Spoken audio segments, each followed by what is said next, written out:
Within the speculative element is the political element. What politics, what is the Shiller prescription for Washington, states, or cities to make for more affordable housing? The fundamental problem with housing is that people who already own houses have an interest in restricting availability of land for new houses. This will, first of all, make their neighborhood more crowded, maybe, and they don't like that. But it will also lower the value of their houses as more competition comes in. So we have a fundamental, now people who are there tend to be associated with the city and the community, and they resist zoning regulations that would allow new housing in. So we have a perennial shortage of, a tendency toward shortage of housing. With your work over the decades, one part has been about the American behavioral fabric, let's call it our irrational exuberance. Are we our own worst enemy, where it's every individual for itself, and that we need a better society that says we need more infrastructure to bring the commuting agony down? Well, fortunately, the United States is strong on civil society.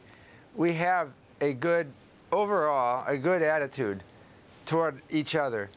It may need to be helped along at times, and I think when wealthy people, homeowners, see that there is a problem with home prices, they are likely to accept an increased supply of homes. We just have to make the case.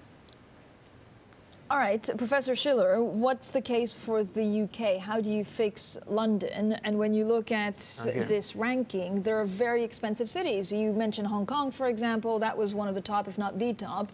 But you could argue that Brexit was also a kind of bashing for Londoners because people really feel left out.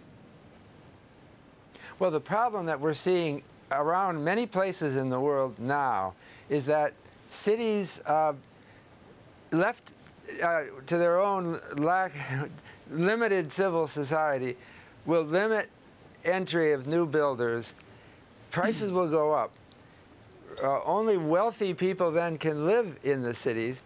In fact, people who are lower income find themselves incentivized to move out because to make room for more wealthy people.